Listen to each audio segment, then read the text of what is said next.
نحمده ونصلي على رسوله الكريم أما بعد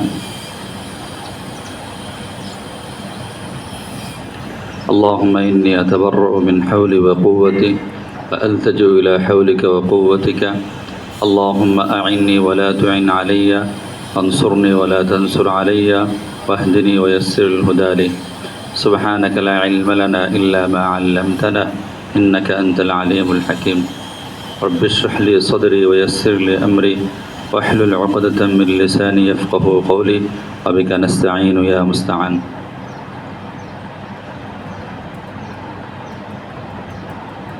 আলহামদুলিল্লাহ আমরা আল্লাহ তাআলার শুকরিয়া আদায় করছি। আল্লাহ পাক রব্বুল আলামিন আমাদেরকে কোরআনী প্রতিষ্ঠান মাহাদ উলুমুল কোরআনের আয়োজিত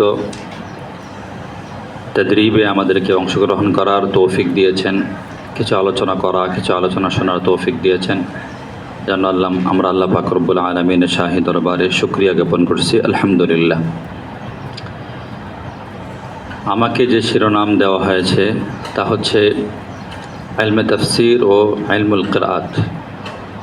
এটা সাজানো হয়েছে শিরোনামটা, এটাকে বোঝানো হয়েছে এভাবে বিষয়টা যে তাফসীরের ক্ষেত্রে কিরাতের কী প্রভাব, এই বিষয়টা আলোচনার জন্য আর কি।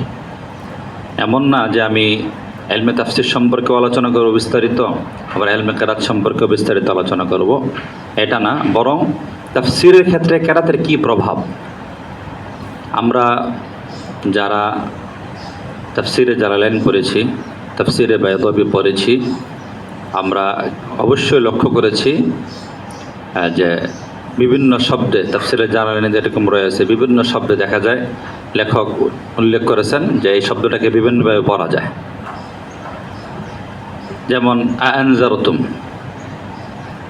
সূরা বাকারার শুরুতেই, জালালাইন তো সূরা ফাতিহা দিয়ে শুরু হয় না, জালালাইন শুরু হয়েছে সূরা বাকারা দিয়া। তো সূরা বাকারার 6 নম্বর আয়াতে আছে আনজারতুম। তো এখন এই যে আনজারতুম দুই হামজা, এই হামজা দুই হামজা কীভাবে পড়া যাবে এটা কিন্তু জালালাইনে উল্লেখ করা আছে। এমনিভাবে আমরা যারা বাইজাবে পড়েছি, বাইজাবিতেও আমরা এই কিরাতের উপস্থিতি দেখেছি যে একটা শব্দকে বিভিন্নভাবে পড়া যায়। তো এই যে বিভিন্নভাবে পড়া যাচ্ছে, এক্ষেত্রে তাফসীরের ক্ষেত্রে এর প্রভাব কতটুকু তৈরি হবে, অর্থাৎ ব্যাখ্যার ক্ষেত্রে, তাফসীর বলতে আমি বোঝাচ্ছি ব্যাখ্যার ক্ষেত্রে কতটুকু প্রভাব তৈরি হবে বা হচ্ছে, সেই বিষয়টা আমি আলোচনা করার চেষ্টা করব। ওমা তাওফীক ইল্লা বিল্লাহ। প্রথমে আমাদেরকে যে বিষয়টা মাথায় নিতে হবে তা হচ্ছে কিরাত মানে শাস্ত্রীয়ভাবে কিরাত এক জিনিস, আর আমাদের দেশে প্রচলিত কিরাত আরেক জিনিস। আমাদের দেশে যে কিরাত বলতে যেটা বোঝানো হয় বা আমাদের সমাজের মানুষ বা আমরাও যেটাকে বুঝি, কিরাত বলতে বুঝি যে টেনে সুন্দর করে পড়া, যেটাকে বলা হয় তাজবিদ বা মুজাব্বিদ। তাজবিদ বা মুজাব্বিদ, তো টেনে সুন্দর করে, সুন্দর সুরে, সুন্দর ধরনে পড়া, এটা আমাদের দেশে কিরাত হিসেবে প্রচলিত হয়ে গেছে। মূলত এটা কিরাত না, মূলত এটা কিরাত না, বরং এটা সুন্দর করে পড়ার একটা পদ্ধতি, কোরআন শরীফকে সুন্দর করে পড়ার পদ্ধতি। আর কিরাত হচ্ছে কোরআন শরীফের যে শব্দগুলি আছে, এই শব্দগুলি ক্ষেত্র বিশেষ, সব শব্দ না, কিছু কিছু শব্দ আছে একাধিক ধরনে পড়া যায়, একাধিক ধরনে পড়া যায়। যেমন উদাহরণ যদি আমরা দেই, সূরা ফাতিহা দিয়ে যদি আমরা উদাহরণ দেই, তাহলে সূরা ফাতিহার আলহামদুলিল্লাহি রাব্বিল আলামিন আর রহমানির রহিম মালিকি ইয়াউমিদ্দিন, যে মালিকি ইয়াউমিন শব্দটা এইটা দুইভাবে পড়া যায়। মালিকি মালিকি মালিকি ইয়াউমিদ্দিন, মানে মিমের উপরে আলিফ হবে মালিক, আর একটা হলো মিমের উপরে আলিফ ছাড়া মালিক।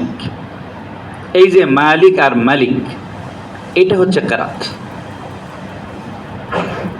সুন্দর করে টান দিয়ে পড়া, ওটা কিন্তু কিরাত না, ওটা তাজবিদ। এই জন্য প্রথমে এই বিষয়টা আমাদের বোধগম্য করে নেওয়া যে তাজবিদ এক জিনিস বা আমাদের দেশে প্রচলিত কিরাত এক জিনিস, আর বাস্তবিক শাস্ত্রীয় কিরাত বা কিরাত আরেক জিনিস। এখন এই কিরাতের বিষয়টা কোত্থেকে আসলো, কিভাবে আসলো,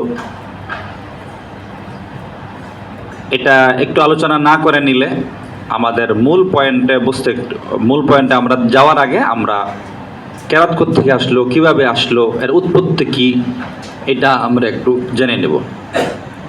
এখানে কয়েকটা বিষয়, একটা বিষয় হচ্ছে আপনার কোরআন, আরেকটা বিষয় হচ্ছে আপনার কেরাত।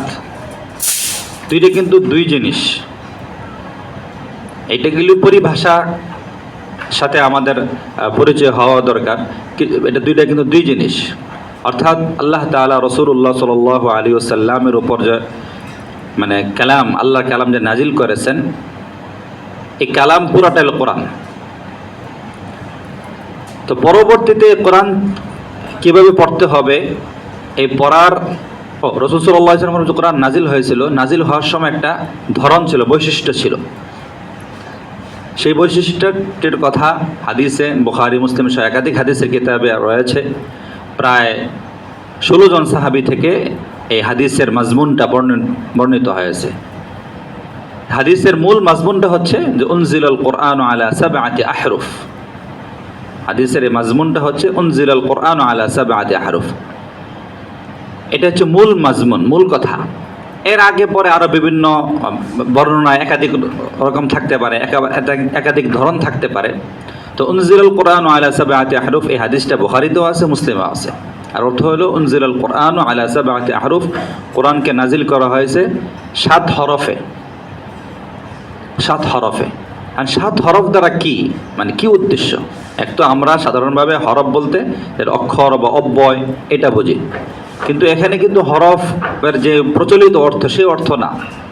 এখানে হরফের এই অর্থ নিয়েও কিন্তু মানে এটা কি বোঝাচ্ছে, কারণ 7ও বোঝা যাচ্ছে, উনজিলাল কোরআন এটাও বোঝা যাচ্ছে, কিন্তু হরফ মানে কি, এটা এই জন্য সমস্যা দেখা দিয়েছে যে এর ব্যাখ্যা, এই হাদিসের ব্যাখ্যা রাসূল সাল্লাল্লাহু আলাইহি ওয়াসাল্লাম থেকে বর্ণিত নাই, সাহাবায়ে কেরাম থেকেও বর্ণিত নাই। কারণ ওনারা বিষয়টা বুঝতেন, এজন্য ওনারা জিজ্ঞাসা করেন না নাই, এবং মানে রাসূল সাল্লাল্লাহু আলাইহি ওয়াসাল্লাম ব্যাখ্যাও করেন নাই, সাহাবায়ে কেরাম যদি প্রশ্ন করেন নাই, এবং সাহাবায়ে কেরাম বিষয়টা বুঝতেন, এজন্য ওনারা আর জানতে চান নাই।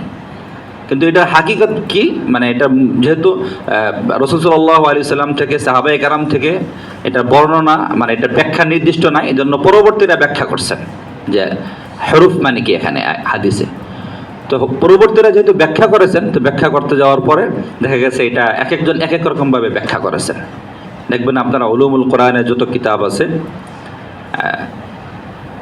সমস্ত উলুমুল কোরআনে একটা শিরোনাম থাকে নুজুলুল কোরআন আলা সাবআতি আহরুফ। তো এই শিরোনাম দিয়ে আলোচনা করছে যে সাবআতি আহরুফ মানে কি। বিভিন্ন ধরনের ব্যাখ্যা রয়েছে। আল্লামা তকি উসমানী সাহেব ওনার যে একটা কিতাব আছে উলুমুল কোরআন উর্দুতে, সেখানে তকি উসমানী সাহেব প্রায় 40টার মতো, মানে ওনার পূর্বে 40টা, মানে ওনার পূর্বে উনি অনুসন্ধান করে প্রায় 40টা মত পাইছেন যে এই বিষয়ে। বিভিন্নজন বিভিন্ন রকম মত দিয়েছেন, মানে হরফ দ্বারা কি মাকসাদ, 7 হরফ দ্বারা কি মাকসাদ, এটা বর্ণনা করেছেন। তো ওনারা পরবর্তী যারা ছিলেন তারা তো এগুলির মত উল্লেখ করে খণ্ডন করেছেন, এটা হতে পারে, এটা হতে পারে, এটা হতে পারে না, এইভাবে উল্লেখ করেছেন। করতে করতে এটা পরবর্তী দেখা গিয়েছে, এটা যদি আমরা সরল অনুবাদ করতে চাই যে সাবআতি আহরুফ মানে কি, সাবআতি আহরুফ মানে বলা যেতে পারে যে কোরআনকে নাজিল করা হয়েছে 7টি পাঠ রীতিতে। কোরআনকে 7টি পাঠ রীতিতে নাজিল করা হয়েছে। অর্থাৎ কোরআন শরীফের শব্দগুলিকে ক্ষেত্র বিশেষ, মানে সামগ্রিক কোরআনকে 7 ধরনের ধরনে পড়া যায়, 7 ধরনের স্টাইল বলা যায়, বা 7 ধরনের পাঠ রীতিতে পড়া যায়। এটা কোরআনের একটা মুআজিজা, কোরআনের বৈশিষ্ট্য এটা, যে কোরআনের শব্দগুলিকে বিভিন্নভাবে পড়া যায়। এটা হচ্ছে কোরআনের সাবলীল অনুবাদ। আর 7 মানে কি, এটারও ব্যাখ্যা রয়েছে যে 7 মানে কি। এগুলির ব্যাখ্যা থাকলেও সর্বশেষ যে ব্যাখ্যা যেটা হতে পারে, বা যেটাকেই সবচেয়ে বেশি অগ্রগণ্য ধরা হয়েছে, তা হচ্ছে যে নির্দিষ্ট কিছু বিষয় রয়েছে, যে নির্দিষ্ট বিষয় এইগুলি। তার মাঝে একটা হলো যে লাহজাত, মানে উচ্চারণ ভঙ্গির পার্থক্য, উচ্চারণ ভঙ্গির পার্থক্য লাহজাত।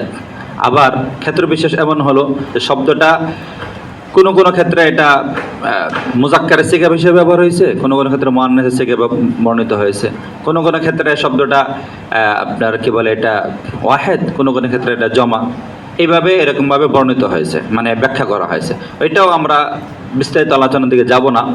আমার বলা উদ্দেশ্য হলো যে কোরআন যে নাজিল হয়েছে, কোরআন আমরা যেভাবে আমাদের সামনে যে কোরআনের পাঠ্যকপি রয়েছে ওইটাকে আমরা ওইটাতে যেভাবে পাই বা আমরা যেভাবে পড়ি ঠিক সেভাবে না, বরং আরও বিস্তৃত আকারে নাজিল হয়েছিল কোরআন।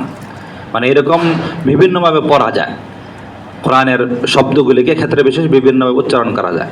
কারণ রাসূল সাল্লাল্লাহু আলাইহি ওয়াসাল্লাম ছিলেন বিশ্ব নবী, আলমী নবী, মানে অঞ্চল ভিত্তিক নবী ছিলেন না। রাসূল সাল্লাল্লাহু আলাইহি ওয়াসাল্লামের উপর যে আল্লাহ তাআলা কোরআন নাজিল করেছেন, এক তো কোরআনের বৈশিষ্ট্য, কোরআনের এটা মুআজিজা, আর এক হলো মানুষের সহজের জন্য।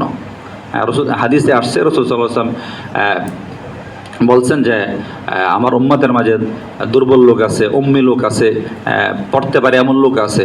অতএব কোরআন এমনভাবে নাজিল করা হোক বা এমনভাবে আল্লাহ তাআলা নাজিল করেছেন যাতে করে সব মানুষ সহজে পড়তে পারে। তো এই সাবআতি আহরুফকে কেন্দ্র করে রাসূল সাল্লাল্লাহু আলাইহি ওয়াসাল্লাম সাহাবায়ে কেরামকে এইভাবে তালিম দিয়েছেন, শিক্ষা দিয়েছেন যে কোরআনের শব্দে একাধিকভাবে পড়া যায়। কোনো কোনো সূরাতে সবই আছে, তিনভাবে পড়া যায়, কোনো কোনো ক্ষেত্রে চারভাবে পড়া যায়। এটা যখন আমরা যদি কিনা এই ইলমুল কিরাতের সাথে যদি কোনো পড়াশোনার সুযোগ হয় বা পরিচয় হওয়ার সুযোগ হয়, তখন এটা আমরা বিস্তারিত জানতে পারবো ইনশাআল্লাহ। তো কোরআন শরীফ এইভাবে 7টা বৈশিষ্ট্য আকারে নাজিল হয়েছে বা 7টা পাঠরীতি আকারে নাজিল হয়েছে।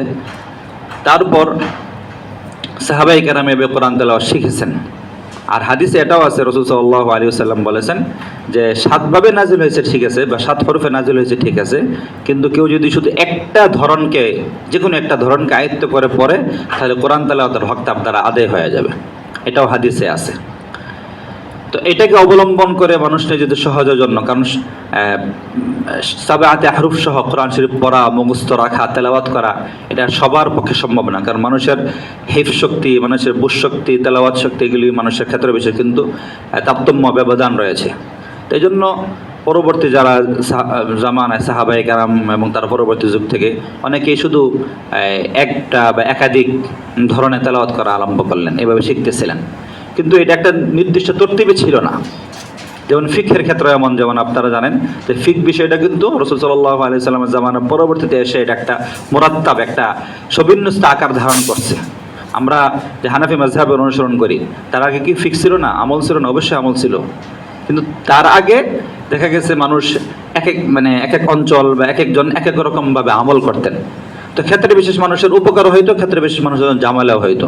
যখন আপনি একজনকে চেনেন, দুইজন আলেমকে চেনেন, দেখলেন একজন আলেম নামাজ একভাবে পড়তেছেন, আরেকজন আরেকভাবে পড়তেছেন। তখন যিনি দেখতেছেন তিনি তার কাছে স্বাভাবিক খটকা লেগে যেতে পারে। ওনাকে দেখলাম ওনাকেও বড় জানি, উনি একভাবে পড়তেছেন, ওনাকে দেখলাম উনি আরেকভাবে পড়তেছেন। তো এটা যেহেতু একটা মানুষের মাঝে বৈপরীত্যতা বা মানুষের মাঝে একটা বিভ্রান্তি হইতে পারে, এজন্য ফিকহি মাযহাবগুলির এক উদ্ভাবন হয় যে একটা পন্থা অবলম্বন করে দেওয়া হয়েছে যে এই পন্থায় তুমি যদি নামাজ, রোজা ইত্যাদি এগুলিকে আমল করো তাহলে ইনশাল্লাহ যথেষ্ট হয়ে যাবে। তো এই উদ্ভাবন করতে গিয়ে এরকম আমরা যদিও দেখি 4 মাযহাব কিন্তু আরও বেশি ছিল, আরও বহু মাযহাব ছিল। সর্বশেষ 4টা মাযহাবই এখন টিকে আছে। তো কোরআনের ক্ষেত্রেও এরকম তেলাওয়াত এরকম হচ্ছিল যে রাসূল সাল্লাল্লাহু আলাইহি ওয়াসাল্লাম শিখিয়েছেন, সেখানে ধরন থেকে কেউ বিভিন্ন আঙ্গিকে তেলাওয়াত করতেছিলেন। তো এটাকে দেখে যারা বিশেষ করে তাবিঈদের যুগে এসে ওনারা সিদ্ধান্ত নিলেন যে না, একটা ধরনে একটা সিস্টেমে আসলে মানুষের তেলাওয়াতটা খুব সহজ হবে, না হলে মানুষের তেলাওয়াতে অসুবিধা দেখা দিতে পারে। একজন এক একভাবে তেলাওয়াত করবে, মানুষের বিভ্রান্ত ঘটবে। এজন্য এই কেরাতের যে ইলমুল কিরাত নামে এটা ইবনে মুজাহিদ রাহমাতুল্লাহ আলাইহি সর্বপ্রথম তিনি এটাকে একটা রূপ দান করেন। তিনি সর্বপ্রথম 7 কেরাতের রূপ দান করেন। 7 কেরাত আর সাবআতি আহরুফ ভিন্ন জিনিস। 7 কেরাতের কাজটা হলো ইবনে মুজাহিদ রাহমাতুল্লাহ আলাইহি উনি করেছেন। উনি তাবিঈ, ওনার জন্ম ওনার ওফাত সম্ভবত আপনার 350 হিজরি এদিকে হবে। তো উনি এই কাজটা সর্বপ্রথম উনি করেছেন। রাসূল সাল্লাল্লাহু আলাইহি ওয়াসাল্লাম সাহাবায়ে কেরামকে যে কোরআন তেলাওয়াত শিক্ষা দিয়েছেন, এই শিক্ষাকে অবলম্বন করে উনি তেলাওয়াতগুলিকে 7টা ধরনেই করছেন। ভাগ করছেন, সেখান থেকে বলা হয় 7 কেরাত। পরবর্তীতে এসে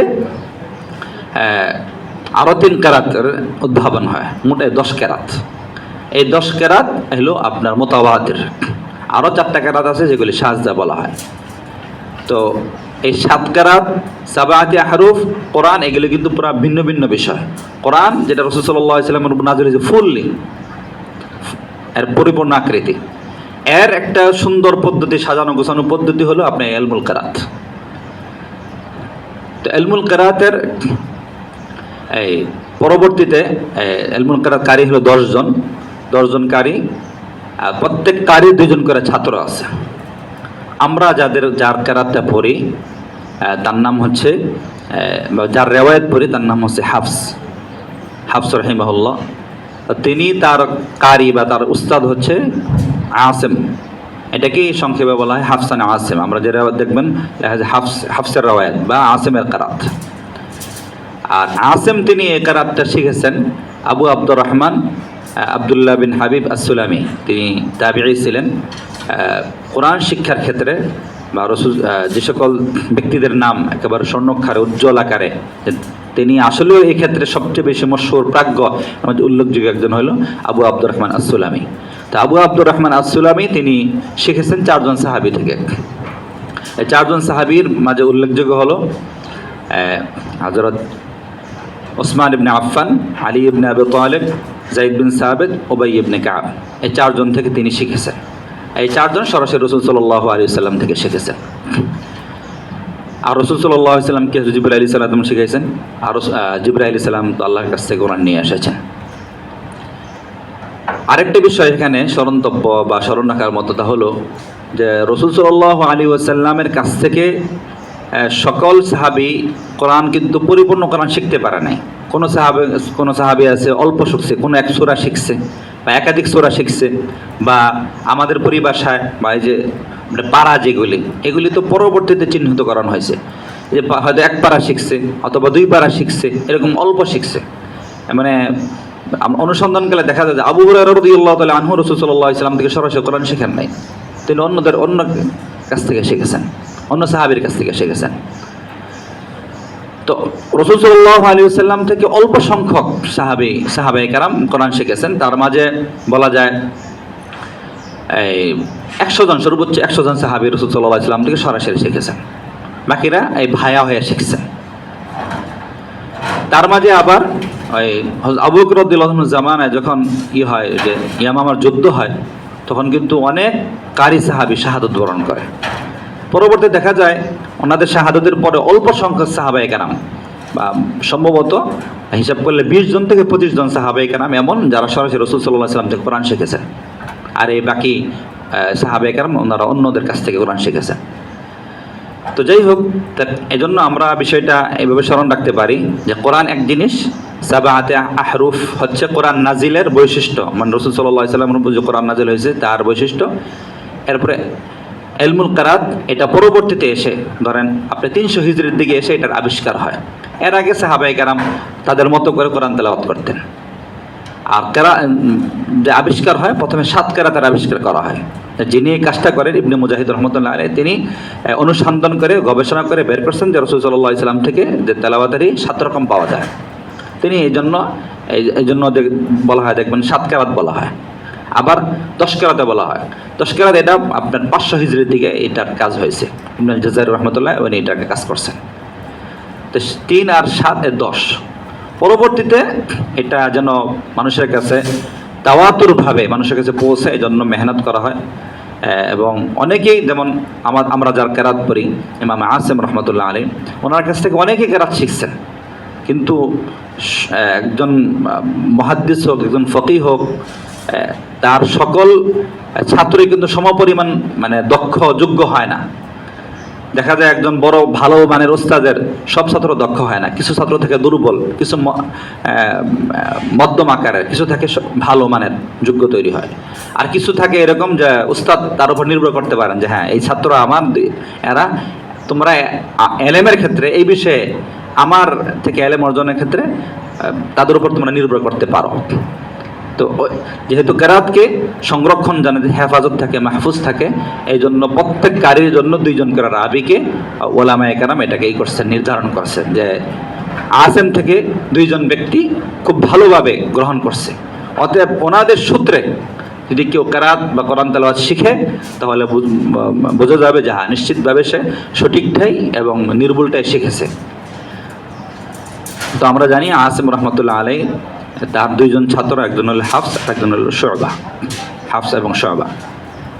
তাহলে কি বের হলো যে কেরাত মুতাওয়াতির যেটা, এটা হলো 10টা, আর প্রত্যেক কেরাতের যে দুজন করে রাবি, তাহলে 20টা। তাহলে আমরা কোরআন শরীফে যে পড়ি, আমাদের সামনে যে কোরআন শরীফ আছে, আমরা যে পড়ি, পড়ার ক্ষেত্রে এটা হচ্ছে বলা যায় 20 ভাগের 1 ভাগ আমরা পড়ি, 20 ভাগের 1 ভাগ, বাকি আর 19 ভাগ কিন্তু রয়ে গেছে, 19 ভাগ রয়ে গেছে।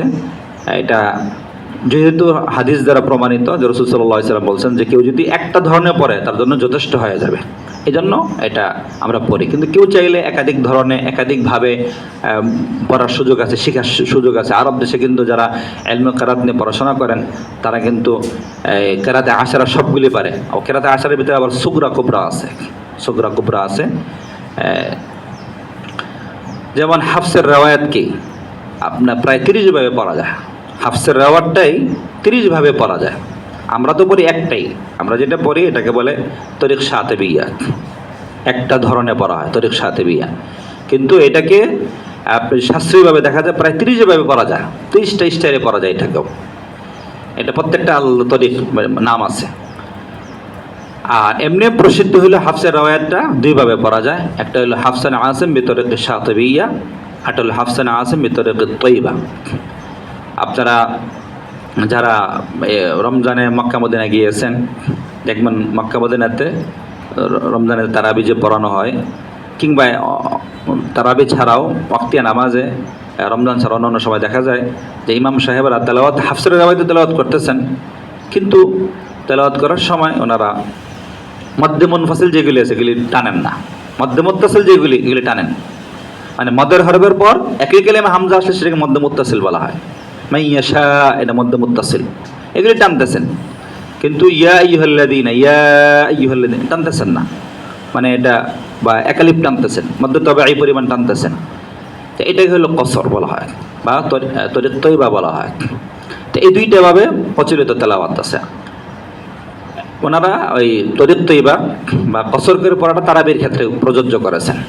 এটা আমাদের জন্য একটা আদর্শ বা শিক্ষণীয় একটা বিষয়টা হচ্ছে আমাদের দেশে যেহেতু এটা রমজান সামনে আসতেছে, এই জন্য বলতেছি যে আপনারা অনেকেই হাফেজ আছেন, হয়তো তারাবি পড়ান। তো আমরা তারাবি পড়ানোর ক্ষেত্রে আমরা সবচেয়ে বেশি নকল করি রেডিওতে যে তেলাওয়াতটা করে ওইটা।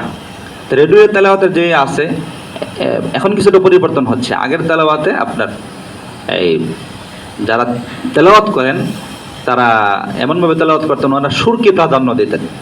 কোথায় মধ্যে মুত্তাসিল, কোথায় মধ্যে মুনফাসিল। যেমন মধ্যে মুত্তাসিল এটা ওয়াজিব, আপনাকে টানতেই হবে। আমরা 4 আলিফ বলি, যাই বলি, এটা আপনাকে ফুল টানতে হবে।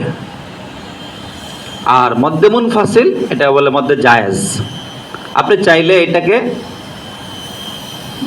ফুল না টানে মধ্যে তবে এই পরিমাণ টানতে পারবেন, এটা সুযোগ আছে যেহেতু মধ্যে জায়েজ।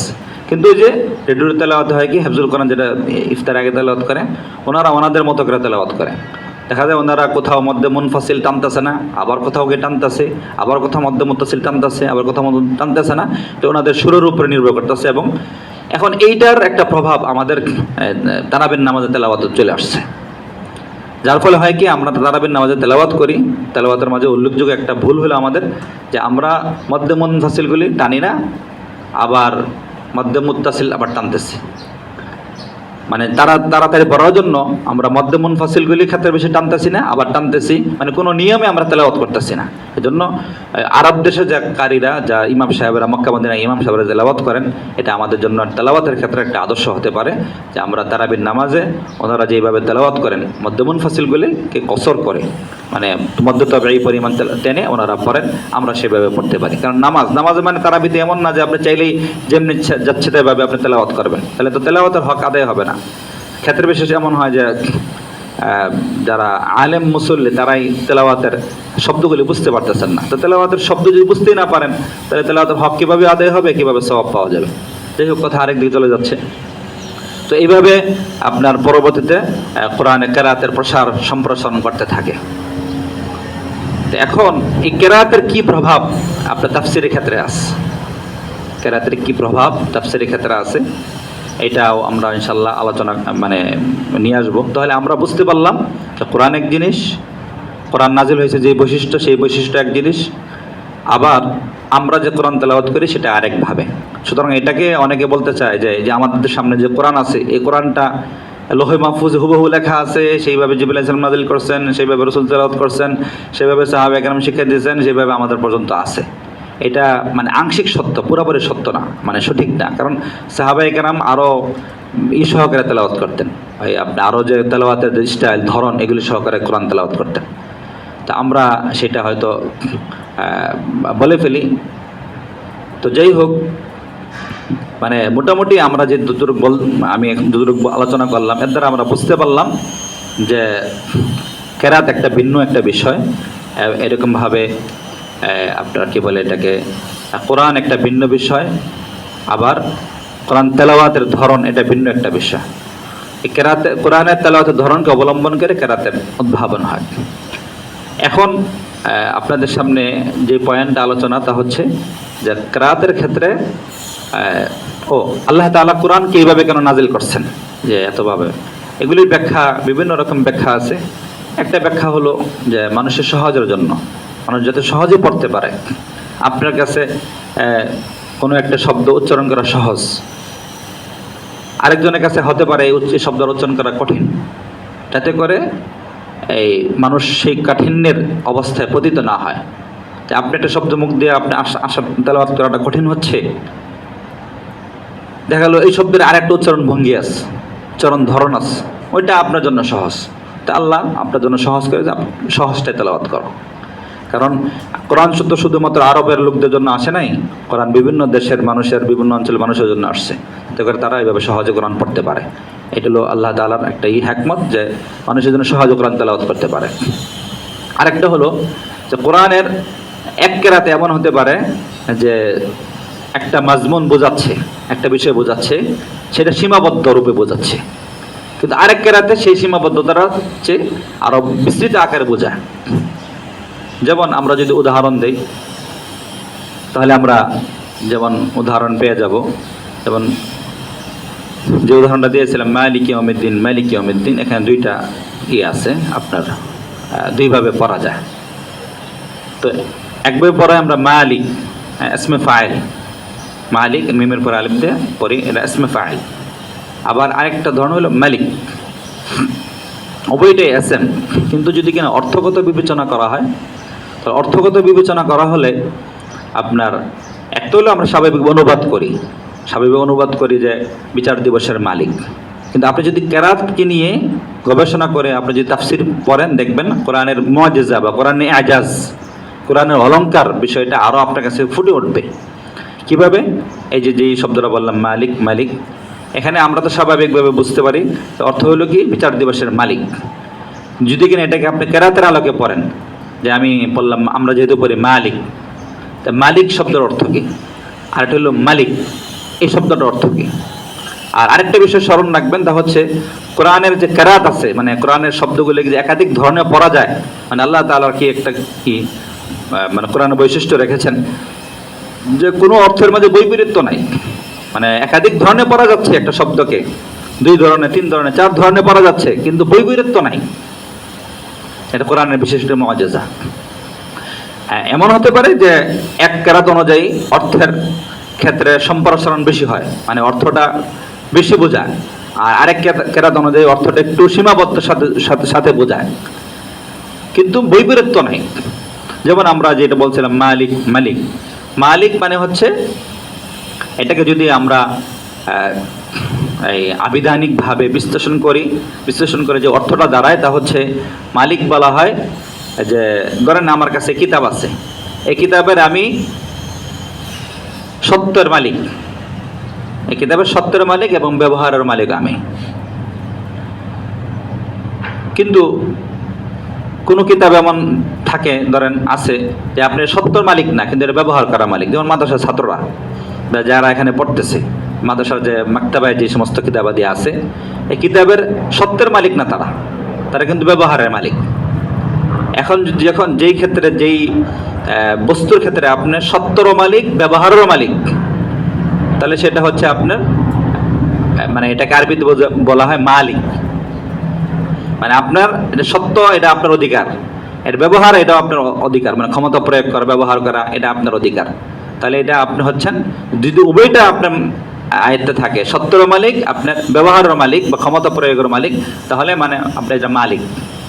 আর যদি শুধুমাত্র আপনি এটা সত্যের মালিক না, আপনি এটার মালিক হচ্ছেন ব্যবহার করার জন্য, আপনি সাময়িক ব্যবহার বা সাময়িক ক্ষমতা প্রয়োগ করা, এটার আপনার অধিকার, তাহলে সেটাকে বলা হয় মালিক। তাহলে এখন যদি আমরা অনুবাদ করি যে মালিক ইয়াউমিদ্দিন, এর অর্থ হচ্ছে কি যে আল্লাহ তাআলা বিচার দিবসের মালিক। যদি কিনা আমরা যে মালিক এই কেরাত দিয়ে পড়ি, তাহলে আল্লাহ তাআলা বিচার দিবসের সত্যগত মালিক এবং ক্ষমতা প্রয়োগের আল্লাহ তাআলা মালিক। আর যদি কিনা পড়ি যে মালিক ইয়াউমিদ্দিন, তাহলে অর্থ হবে যে আল্লাহ তাআলা বিচার দিবসের ক্ষমতা প্রয়োগের মালিক। এটা আবার আমরা না বুঝি, তাহলে এখানে তো কি বলে আল্লাহ তাআলার ক্ষেত্রে আল্লাহ যে বিচার দিবসের সত্যগত মালিক, সেটাকে বোঝানো হচ্ছে না। এটা তাফসীরের একটা বিষয়, কারণ অন্য আয়াত দ্বারা বা এটা এই যে এখানে যে সীমাবদ্ধ অর্থ সেটা সম্প্রসারণ হয়ে যাচ্ছে। অন্য আয়াত লিমানিল মুলকুল ইয়াউম, আরো বহু আয়াত আছে, ওই আয়াতগুলোর দ্বারা এটাই হয়ে যায়, আপনার ব্যালেন্স হয়ে যায়। আমার বোঝানোর উদ্দেশ্য হলো যে কেরাতের ক্ষেত্রে, কেরাতকে যদি আমরা বিশ্লেষণ করি এরকমভাবে, কোনো কোনো ক্ষেত্রে দেখা যায় সম্প্রসারণপূর্ণ অর্থ থাকে, কোনো কোনো ক্ষেত্রে দেখা যায় অর্থের কম থাকে। তো এটাও কোরআনের মুআজিজা বা আজাজ বোঝার একটা অন্যতম মাধ্যম। আর আরেকটা যদি উদাহরণ দেই আমরা ফিকহের ক্ষেত্রে, যেহেতু আমরা ফিক সাথে আমাদের সম্পর্কটা বেশি, ফিকহের দিয়ে আমরা উদাহরণ দিই। যেমন ফাগসিলু ওয়ুজুহাকুম ওয়া আইদিয়াকুম ইলাল মারাফিকি ওয়ামসাহু বিরুউসিকুম ওয়া আরজুলাকুম ওয়া আরজুলিকুম। এটা তাফসীরের সকল কিতাবে আছে, উভয়ভাবে পড়া যায়, ওয়া আরজুলাকুম ওয়া আরজুলিকুম। উভয়টা কিন্তু মুতাওয়াতির। আমরা পড়ি হলো আরজুলাকুম পড়ি, ফাগসিলু ওয়ুজুহাকুম ওয়া আইদিয়াকুম ইলাল মারাফিকি ওয়ামসাহু বিরুউসিকুম ওয়া আরজুলাকুম ইলাল কা'বাইন। মানে এখানে এই আয়াতের, অজুর আয়াতে এখানে দুইটা বিষয়। একটা হলো ধৌত করা, অজুর অঙ্গগুলি ধৌত করা, আরটা মাসিহ করা। অজুর অঙ্গ তো চারটা মৌলিকভাবে, এই চারটা, যেমন হাত, মুখ, মাথা, পা। এর মাঝে তিনটা অঙ্গ যে আয়াত বলা হয়েছে ইয়ার হুকুমে, আপনার ধৌত করার হুকুমে। আমরা যেইভাবে তেলাওয়াত করি সেই তেলাওয়াত অনুযায়ী বোঝা যায় ধৌত করার হুকুমে, আর শুধু মাথা মাসিহ করার হুকুমে।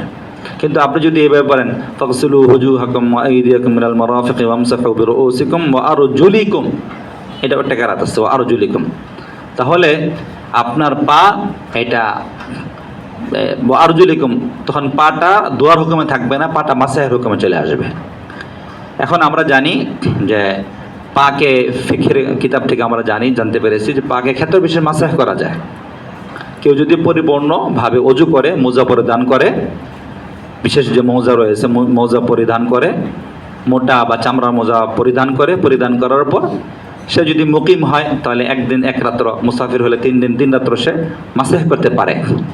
এখন এই যে মাসিহ করতে পারে, এটা প্রমাণ বেশিরভাগ আমাদের ফিকহের কিতাবে আমরা সুন্নাহ দ্বারা, হাদিস দ্বারা প্রমাণ করি। কিন্তু যদি কিনা আমরা এই কেরাতকে গ্রহণ করি, এই কেরাতের তাফসীরকে গ্রহণ করি যে এখানে ওয়া আরজুলিকুমও পড়া যায়, তাহলে এই কেরাত দ্বারা আপনি তাফসীর কি করতে পারতেছেন যে আপনার পা মাসিহ করার যে বিধান, শরীয়ী বিধান, এটা আপনি কোরআন দ্বারা প্রমাণ করতে পারতেছেন। এরকম কোরআনের বহু আয়াত আছে, এরকম করা যায়। আপনাদেরকে আগেই বলেছিলাম যে ওই যে সাবআতি আহরুফের যে বিষয়টা, যে এটার কিছু আছে লাহজা, মানে উচ্চারণ ভঙ্গির পার্থক্য। উচ্চারণ ভঙ্গির পার্থক্য থাকলে সেক্ষেত্রে আপনার মানে অর্থ তেমন পার্থক্য আসে না। যেমন এমালা করে পড়া, যেমন আলিফ লাম র, আলিফ লাম রে। আলিফ লাম র যে অর্থ, আলিফ লাম রে একই অর্থ। এটা লাহজা বলা হয়, লাহজাগত পার্থক্য। লাহজাগত পার্থক্যে তেমন আসে না আপনার, কি বলে এটাকে, এই অর্থের মানে অর্থ পার্থক্য আসে না। যেমন ইহদিনাস সিরাতাল মুস্তাকিম, এই শব্দটা মানে সিরাত শব্দটাকে 3 ভাবে পড়া যায়। একটা সদ দিয়েও পড়া যায়, সিন দিয়েও পড়া যায়, আর কি বলে ইসমাম করে পড়া হয়। ইহদিনাস সিরাতাল মুস্তাকিম, ইহদিনাস সিরাত, সিন দিয়া সদ না পড়ে সিন, সিরাতাল মুস্তাকিম, আর ইহদিনাস সিরাতাল মুস্তাকিম এটা ইসমাম। আর অভিধানে যদিও আমরা সিরাত শব্দটা পড়লাম, এটা সিন দিয়েও পড়া যায়, সদ দিয়েও পড়া যায়। যদিও সিন সদ পড়া যায়, কিন্তু অর্থ সিন দিয়ে করলে যে অর্থ, সদ দিয়ে পড়লে একই অর্থ থাকবেন আপনার। সিন দিয়েও মানে রাস্তা, সদ দিয়ে মানে রাস্তা। আবার যে আমরা ইসমাম করছি, মানে যদিও পড়ছি ইহদিনাস সিরাতাল মুস্তাকিম, এটা জিরাত শোনা গেছে, কিন্তু এটা হলো পরিভাষা বলা হয় ইসমাম। তো এইখানে আর অর্থে কোনো তেমন পার্থক্য হয় না, মানে পার্থক্য নাই এটাতে এখানে। কারণ সিরাত মানে আপনার রাস্তা, সিন দিয়ে পড়লেও রাস্তা বোঝায়, সদ দিয়ে পড়লেও রাস্তা বোঝায়। তো এই জন্য কেরাতের পার্থক্য সব জায়গায় আপনার হয় না, কি বলে আপনার অর্থ তাফসীরের ক্ষেত্রে ব্যতিক্রম বা অর্থের সম্প্রসারণ বা ভিন্ন রকম অর্থ সব ক্ষেত্রে দেয় না, কিছু কিছু ক্ষেত্রে দেয়। আর আরেকটা বিষয় তা হচ্ছে এখনকার যুগে মানে তাফসীরের সংকলন বা সম্প্রসারণ হইতে হইতে বর্তমান যুগে চলে আসছে যে এখন তাফসীরের ক্ষেত্রে তাফসীরের কেরাত এটা আলাদা হয়ে গেছে। কিন্তু আগেকার যুগে তাফসীর আর কেরাত একই বিষয় ছিল।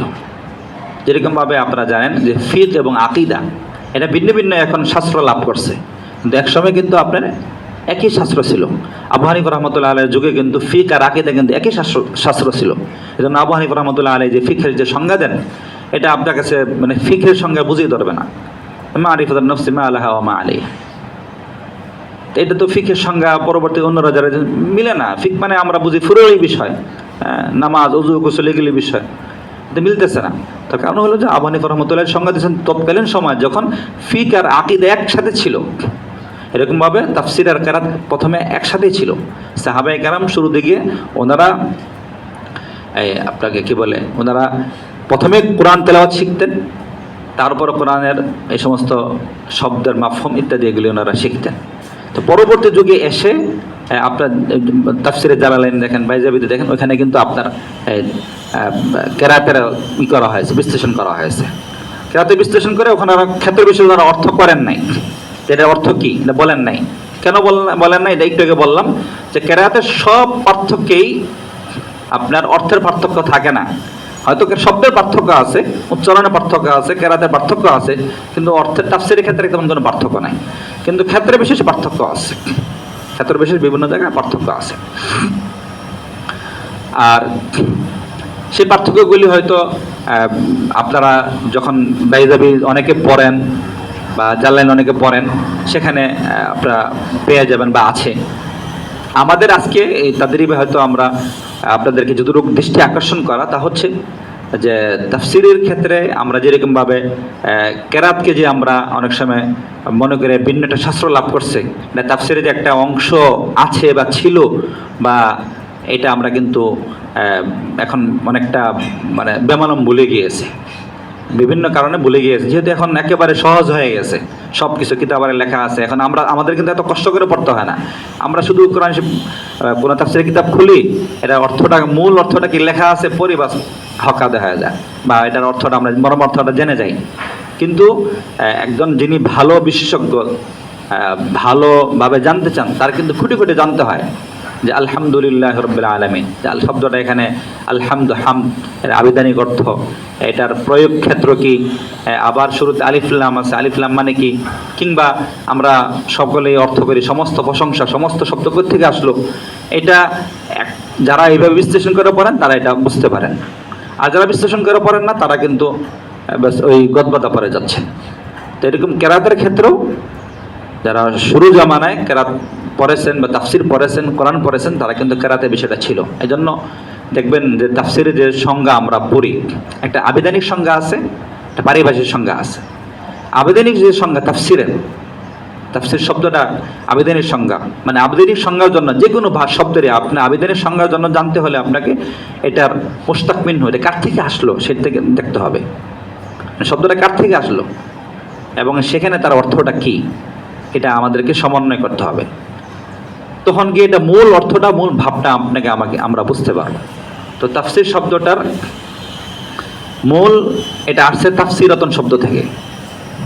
তাফসিরাতুন শব্দ থেকে তাফসিরা বলা হয় যেরকম অল্প পানিকে আপনি এক গ্লাসে অল্প পানি নিলেন, এটাকে তাফসিরা বলা হয়। তো এই পানির কাজটা কি, এটা মূলত ডাক্তাররা কাজ করতেন আগের দিনে ডাক্তাররা। এখন যেমন ল্যাব তৈরি হয়ে গেছে, ল্যাবে আপনার টেস্ট করেন, রক্ত নিয়ে টেস্ট করে দিয়ে দিচ্ছে আপনাকে, আপনার রোগ নির্ণয় করে দিচ্ছে। আগে তো এই সিস্টেম ছিল না। আগে আপনার শরীরের রক্ত বা কোনো রক্ততে কোনো উপাদান নিয়ে এই পানিতে রাখতো ডাক্তাররা। পানিতে রেখে তারা বিভিন্নভাবে এটা পানির সাথে আর কিছু হালকা মেডিসিন দিতেন, দিলে তখন তারা ওই পানিতে দেখতে পেতেন যে এটাতে কী কী কালার বা কী কী জীবাণু দেখা যাচ্ছে। তো সেটা দেখে তারা নির্ণয় করতেন, রোগ নির্ণয় করতেন। সেটা দেখে তারা রোগ নির্ণয় করতেন। সেই রোগ নির্ণয় করতে যে পানিটাকে বলে তাফসিরা। তো ওলামায়ে কেরাম বলেছেন যে তাফসিরে আবিধানিক অর্থ এই এর সাথে মুশতাক মিনহুর সাথে সম্পর্ক হলো যে একজন মুফাসসির যে যিনি তাফসির করবেন বা অর্থ জানবেন, তিনিও আয়াতকে এত গভীরভাবে দেখবেন যে এলেমের যতগুলি বিষয় আছে প্রত্যেকটা বিষয়কে এরকম রেখে তার মানদণ্ডে আপনাকে তাফসির এবং বিশ্লেষণ করতে হবে, তবে গিয়ে যথার্থভাবে শুদ্ধভাবে তাফসির করা সম্ভব হবে। তো এইটাকে সামনে রেখে পরবর্তীতে তাফসিরের পারিভাষিক সংজ্ঞা দেওয়া হয়েছে। তাফসিরের পারিভাষিক সংজ্ঞা অনেকগুলি তাফসিরের পারিভাষিক সংজ্ঞা আপনারা পাবেন, তার মাঝে উল্লেখযোগ্য হলো 3টা। আমার দেখা আর কি উল্লেখযোগ্য তাফসিরের সংজ্ঞা হলো 3টা। তার মাঝে সবচেয়ে সুন্দর যেটা আবু হাইয়ান আন্দুলুসি রহমতুল্লাহ আলাইহি উনি তাফসির সংজ্ঞা দিয়েছেন। এই সংজ্ঞাটা আমার কাছে সুন্দর লাগে এই জন্য যে এই সংজ্ঞার ভিতর একজন মুফাসসির বা তাফসিরের ক্ষেত্রে কী কী বিষয় করণীয় এটা চলে আসছে। এমনি তো সাধারণ সকলে বলে তাফসির মানে কোরআনের ব্যাখ্যা, এটা তো একটা স্বাভাবিক একটা কথা। কিন্তু তাফসিরের সংজ্ঞায় কোন কোন বিষয়কে একজন গবেষক বা একজন ভালো মানের যিনি তাফসির করতে চান, শিখতে চান, পড়তে চান, তাকে কোন কোন বিষয়গুলো লক্ষ্য রাখতে হবে, ওনার সংজ্ঞা এটা আসছে আবু হাইয়ান আন্দুলুসির। তো আবু হাইয়ান আন্দুলুসি রহমতুল্লাহ আলাইহি উনি শুরুতেই লিখছেন যে ইলমুন ইউবাহাসু আন কাইফিয়াতিন নুতকি বি আলফাযিল কোরআন, কোরআনের শব্দগুলিকে কিভাবে পড়তে হবে সে সম্পর্কে আলোচনা করা। এটা মানে কেরাত, এটা তাফসিরের একটা অংশ। আমরা তো মনে করছি তাফসির মানে শুধু ব্যাখ্যা জানবো, আমাদের মাথায় জিনিসটা মানে গেঁথে গিয়েছে তাফসির মানে শব্দটা অর্থ কি, মর্মার্থ কি এটা বুঝতে পারবো, এটাই হচ্ছে যে তাফসির। তো ওনাদের মতো ছিল আর বিস্তৃত না, শব্দের এটাকে উচ্চারণ কিভাবে করতে হয় এটাও তাফসিরের একটা অংশ। শুধু তাই না, আপনার কেরাতটা আপনার একটা হলো তাফসিরের একটা অংশ, গুরুত্বপূর্ণ অংশ। এরকমভাবে তাফসিরের গুরুত্বপূর্ণ একটা মাজদার। অনেক সাহাবায়ে কেরাম থেকে দেখা যায় যে ওনারাদেরকে তাফসির জিজ্ঞেস করা হয়েছে কোনো আয়াতের, তো ওনারা ওই আয়াতের অন্য একটা কেরাত আছে সেটা পড়ে দিয়েছেন, কিংবা আয়াতটা ইজমালি। আমি সময় কম এই জন্য আর যাচ্ছি না এত লম্বা উদাহরণ, যেহেতু 11:30 শেষ করতে হবে, 2 মিনিট বাকি আছে। তো কোনো আয়াতটা দেখা যায় ইজমালি, এটা হয়তো বুঝে আসতেছে না বিষয়টা কী, তখন কোনো সাহাবায়ে কেরাম অপর সাহাবায়ে কেরামকে জিজ্ঞাসা করছেন, তো ওনারা ওই কেরাত পড়ে দিয়েছেন সাথে করে। তো কেরাতটা পড়লে সহজে বুঝে আসতেছে। আবার আপনারা জানেন কিনা, আপনাদেরকে এই তথ্যটা মানে জানা থাকা উচিত যে কেরাতে আশারা যেটা মুতাওয়াতির সেটা কিন্তু আপনার যেটাই হোক, হাফসের রাওয়ায়াত হোক, শুআবার রাওয়ায়াত হোক, কলুর হোক, অরশুর হোক, দুই হোক, সুসি হোক, বা কুম্বল, যে সমস্ত যে রাওয়ায়াত হোক না কেন এটা নামাজে তেলাওয়াত করা যায়। কিন্তু এই 10 কেরাত ছাড়াও আরও 4টা কেরাত আছে, কেরাতে শাযযা। এই কেরাতে শাযযা এটা নামাজে তেলাওয়াত করা যায় না, বা ওইটা তেলাওয়াত করলে সওয়াব পাওয়া যায় না, কিন্তু এটা তাফসিরের ক্ষেত্রে, দলিলের ক্ষেত্রে এগুলি কাজে আসে। তাফসিরের ক্ষেত্রে, দলিলের ক্ষেত্রে সেটা কাজে আসে।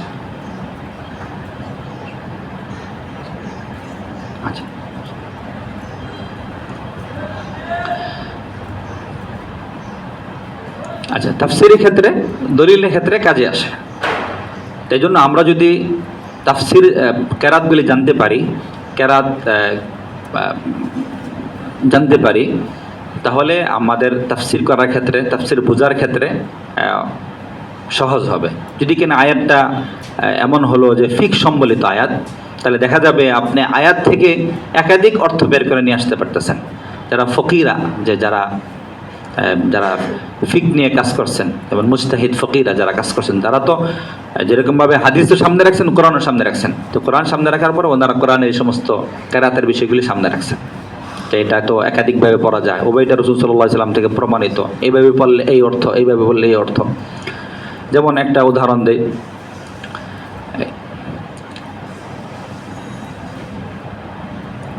যেমন মহিলাদের যে হায়াত সম্পর্কে যে আয়াতটা আছে সূরা বাকারার, সম্ভবত আপনার আয়াতটা 200 বা এরকম হবে মনে হয়। ওয়ায়াসআলুনাকা আনিল মাহিদ কুল হুয়া আযা হাত্তা ইয়াতহুরনা,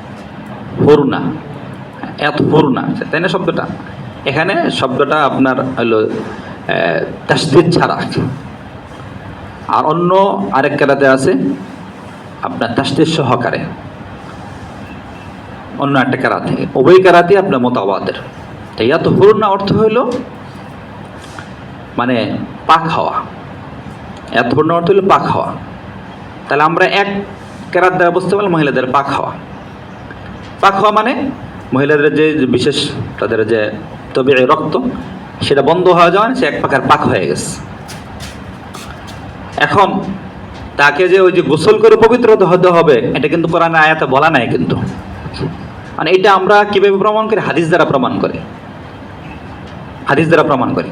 কিন্তু যদি কিনা এখানে আরেকটা কেরাত আছে যেটা তাসদীদ দিয়ে পড়া হয়, সেই কেরাত নেই, সেখানে ভালোভাবে পবিত্র হওয়া। ভালোভাবে পবিত্র হওয়ার দ্বারা মাকসাদ সকলে ব্যক্ত করেছেন এই কেরাতকে সামনে রেখে, যে এক তো হইলো রক্ত বন্ধ হতে হবে, হায়েজ বন্ধ হতে হবে, দ্বিতীয় হলো ভালোভাবে গোসল করতে হবে, তারপর সে পরিপূর্ণরূপে সে পবিত্র হবে। এই যে ফিকহের ক্ষেত্রে কেরাতের এই সমস্ত প্রভাব আমরা দেখতে পাই। তো এরকমভাবে আকীদার ক্ষেত্রেও আমরা প্রভাব দেখতে পাই। এরকমভাবে আরও বিভিন্ন ক্ষেত্রে যে সমস্ত যত ক্ষেত্র আছে এই সমস্ত ক্ষেত্রে আমরা এই সমস্ত প্রভাবগুলি আমরা দেখতে পাই। তো এই জন্য কেরাতের বিষয়টা আমাদের দেশে অনেকটা উপেক্ষিত, বিভিন্ন কারণে আমাদের দেশে উপেক্ষিত। একটা উপেক্ষিত হওয়ার কারণ হলো যে একটা হলো তাফসিরটা এমনভাবে তৈরি হয়ে গেছে, যদিও আধুনিক তাফসির যারা মুফাসসিররা তারা কিন্তু কেরাতটা অনেকটা সরিয়ে দিয়েছেন, যে মানুষ এটাকে বোঝে না বা মানুষের পড়তে কষ্ট হবে, এই জন্য ওনারা এটাকে ওনাদের তাফসিরের কিতাব থেকে সরিয়ে দিয়ে শুধু মানে কেরাত ছাড়া আমরা তাফসির করছেন। এই দর্শন নিজামীতে দেখবেন এই যে আপনার জালালাইন এবং বাইজাবি এখন কেন রাখছে, রাখার অন্যতম কারণ হলো যে এই কিতাবগুলি যে সলফে সালিহিনের যে পুরা মানহাজ, সেই মানহাজের উপর লেখা হয়েছিল। যে ওনারা তাফসিরের একটা অংশকে কেরাত মনে করতেন এবং সেভাবে তাফসিরও করছেন। দেখবেন যারা আপনারা যদি এখন তাফসিরের জালালাইন খুলে পড়েন, আয়াতের বিভিন্ন জায়গায় দেখবেন এরকমভাবে আপনার কেরাত দ্বারা তাফসির করছে। এবং কেরাতের যে তাফসির করার ক্ষেত্রে কেরাতটাকেও যে গুরুত্ব পাওয়ার মতো একটা বিষয়, এটা ওনারা মানে সামনে রেখেছেন। আমরা তো মনে করি যে তাফসির করার ক্ষেত্রে যে আপনার লুগাত মানে আরবি ভাষার যে বিষয়গুলি, যতগুলো বিষয় আছে, যেমন আপনার ইলমুল মাআনি, ইলমুল ইশতিকাক, ইলমুল বায়ান, ইলমুল বাদি', বালাগাত, এইগুলি কি আমরা মনে করি যে মনে হয় যে তাফসির করার ক্ষেত্রে এইগুলি মনে হয় আমাদের জানা থাকতে হবে, এইগুলি প্রয়োগ করে আমাদেরকে তাফসির করতে হবে। কিন্তু কেরাতকে যে প্রয়োগ করে তাফসির করা যায় এবং কেরাতকে প্রয়োগ করে তাফসির করলে সেটা যে আরও সুন্দর তাফসির হয়, সেটা আমরা যুগের পরিবর্তনে আমাদের থেকে সে জিনিস হারিয়ে গেছে। কিন্তু সাহাবায়ে কেরামের যুগে ছিল এরকমই। সাহাবায়ে কেরাম ওনাদের সাধারণত ওনারা কোরআনের মাফহুম ওনাদের কাছে বেশিরভাগই স্পষ্ট ছিল, ক্ষেত্র বিশেষ কারো কাছে অস্পষ্ট বা আরও অর্থটা ভালোভাবে জানার জন্য জিজ্ঞেস করলে অনেক সাহাবী আপনি বলে দিতেন, কেরাত বলে দিতেন। যেমন এই হজের আয়াত, যে আয়াত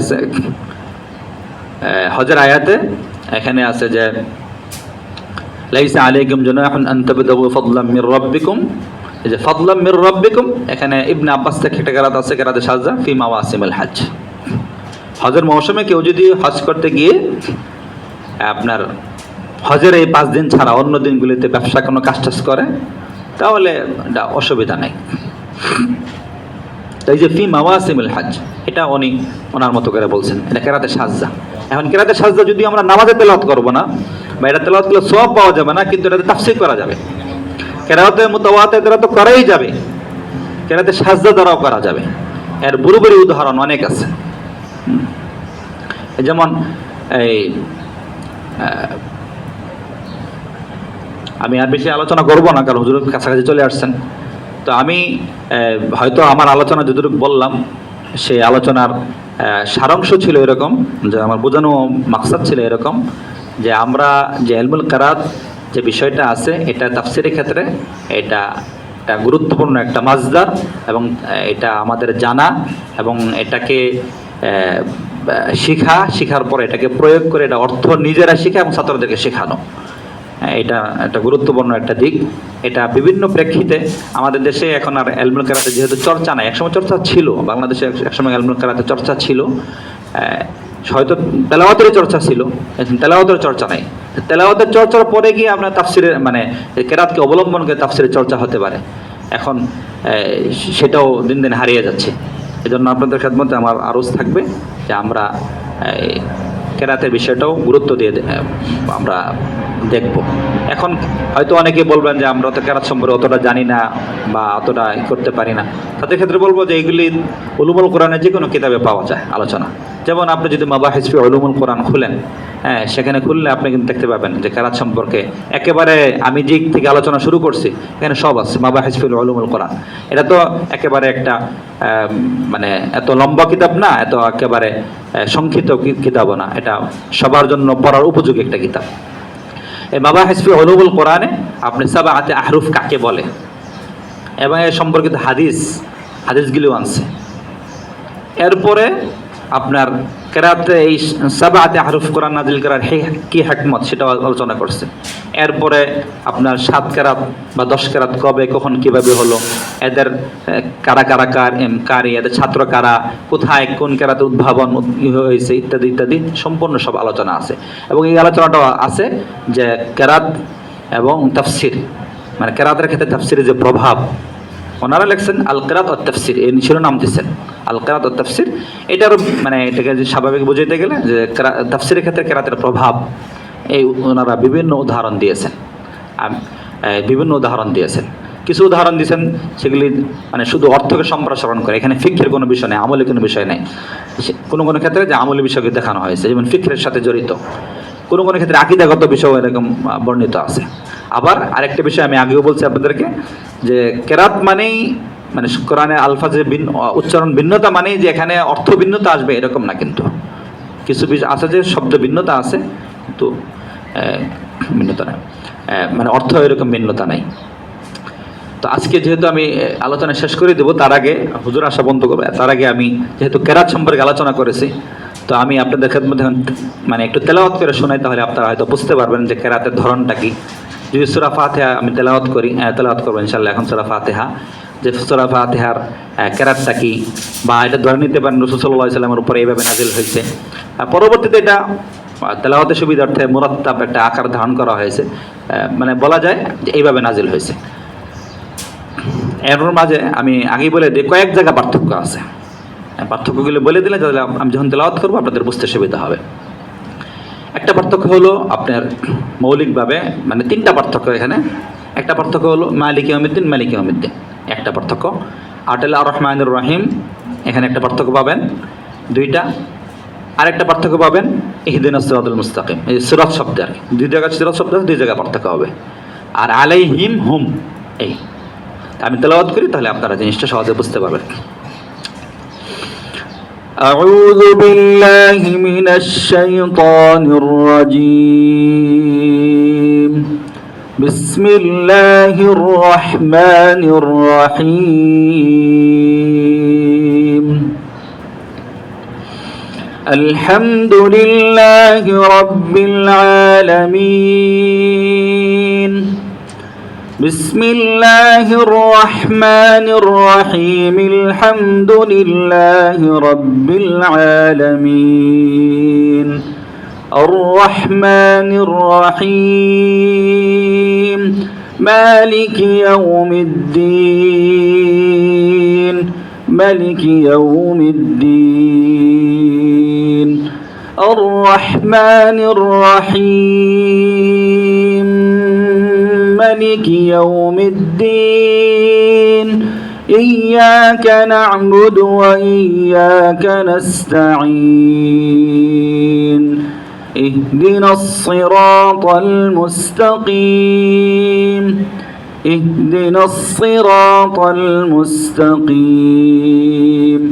اهدنا الصراط المستقيم صراط الذين أنعمت عليهم صراط الذين أنعمت عليهم صراط الذين أنعمت عليهم صراط الذين أنعمت عليهم غير المغضوب عليهم ولا الضالين غير المغضوب عليهم ولا الضالين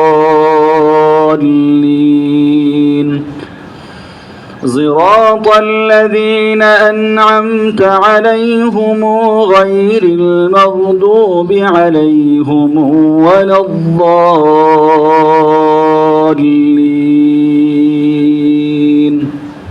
صدق الله العظيم এ হচ্ছে আপনার এই উনজিলাল কোরআন আলা সাবআতি আহরুফ বা সূরা ফাতিহা এভাবে নাজিল হয়েছে বা কারীরা এইভাবে মানে 10 কিরাত জমা করলে এভাবে তেলাওয়াত করেন।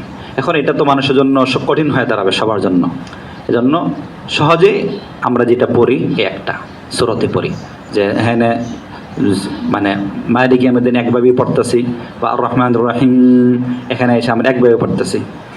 এইগুলি যে আর রহমানুর রহিম যে আমি গুণনা করলাম এটা তো আপনার যে বললাম লাহজাতের পার্থক্য। এই গুণনা করা না করা মানে কোরআনে বিভিন্ন আয়াতে যে গুণনাকারীদের মধ্যে গুণনা করা না করা এটা কিন্তু অর্থের প্রভাব ফেলে না, অর্থের প্রভাব ফেলে না, কিন্তু ক্ষেত্রে বিশেষ অর্থ প্রভাব ফেলে। যেমন মালিক ইয়াউমিদ্দিন মানে আলোচনা করছে আপনাদেরকে অর্থ প্রভাব ফেলে, এটাও আপনাদেরকে দেখাইছি অর্থ কি তৈরি হচ্ছে কি হচ্ছে। এগুলি পড়লে হবে কি কেরাত দিয়ে তাফসীর পড়লে কোরআনের যে মুআজিজা এই আজাজটা অর্থের ক্ষেত্রে যে ব্যাপকতাটা গভীরতাটা এটা মানে অনেক সুন্দরভাবে বুঝে আসে, গভীরভাবে বুঝে আসে। এবং এটাও বুঝে আসে যে কোরআন আল্লাহ কালাম আল্লাহ যে বলছেন হেফাজত করবেন, এটা প্রমাণ হলো যে কোরআনের যে পার্থক্য সহকারে যে বিভিন্ন শব্দে বিভিন্নভাবে পার্থক্য সহকারে তেলাওয়াত করা যায় এটা আজও কিন্তু বিদ্যমান রয়েছে। আমাদের দেশে চর্চা নাই সেটা আরেক বিষয়, বা ব্যাপক আকারে চর্চা নেই আরেক বিষয়, কিন্তু আরব দেশে কিন্তু ব্যাপক আকারে চর্চা হচ্ছে। তাই দ্বারা প্রমাণ করে আল্লাহ তাআলা যে বলছেন কোরআনকে একেবারে কোরআনের সব আলফাজ সহ যেভাবে সম্পূর্ণ হেফাজত করবেন আসলে আল্লাহ তাআলা এর কথা হক। আর তা না হলে দেখবেন এই যে আমি একটা উদাহরণ দিই যে ভাষা, মানুষ যে কথা বলে ভাষা, পৃথিবীতে কিন্তু প্রতিনিয়ত ভাষা হারিয়ে যাচ্ছে, এটা আপনারা জানেন না। প্রত্যেক মাসেই বহু ভাষা কিন্তু হারিয়ে যায়। মানুষ যে কথা বলে ভাষা, পৃথিবীতে বহু লক্ষ লক্ষ ভাষা আছে মানুষের, প্রতিনিয়ত কিন্তু এগুলি হারিয়ে যাচ্ছে। মানুষ নিজেরা চর্চা করে রক্ষা করতে পারতেছেন, হারিয়ে যাচ্ছে, ভাষা হারিয়ে যাচ্ছে। কিন্তু আল্লাহ কালামের ভাষা উচ্চারণ ধরন এটা কিন্তু হারাচ্ছে না। মানে এটা মুআজিজা, যে আসলে মুআজিজা, এটা এখনো বহাল আছে, কিয়ামত পর্যন্ত বহাল থাকবে। আর মানুষের সহজের জন্য আল্লাহ তাআলা আমাদের জন্য সহজে রাখছেন যাতে আমরা সহজে তেলাওয়াত করতে পারি।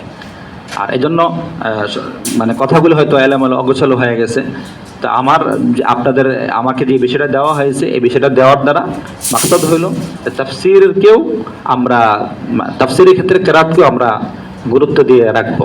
আমরা যখন তাফসীর নিজেরা করব কিংবা বিশেষ করে মাদ্রাসায় পড়বো বা ছাত্রদেরকে পড়াবো তখন তাদেরকে অবশ্যই যে তাফসীর কেরাতের মাধ্যমে যে কোরআনের তাফসীর হয় বা এর অর্থ তৈরি হয়, অর্থের যে একটা ব্যাপকতা বা একটা সম্প্রসারণ রয়েছে বা এর একটা প্রভাব রয়েছে এবং এর দ্বারা হুকুম আরোপ করা যায়, এটা আমরা ছাত্রদেরকে শেখাবো। এখন সেজন্য আমাদের নিজেদের প্রস্তুত হতে হবে। এক তো হইলো আমরা তাফসীর শিখি বা শিখতে, কেরাতের জন্য আমরা নিজেরা প্রস্তুত হব, কেরাত শেখার জন্য, শেখানোর জন্য।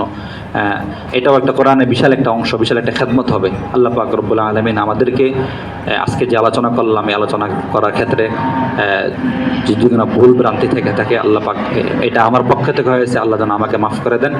আর আলোচনার ক্ষেত্রে যদি কোনো সঠিক কোনো কথা হয়ে থাকে সেটাও আল্লাহ তাআলার পক্ষ থেকে হয়েছে, আল্লাহ রহমতে হয়েছে। আল্লাহ যেন আমাদেরকে আমল করার তৌফিক দান করেন।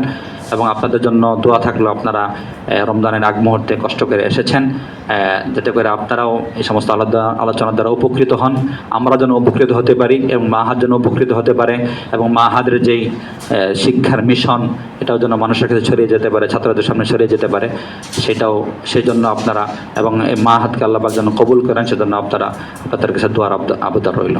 আমা আলাইনা ইল্লাল বালাগ। আসসালামু আলাইকুম।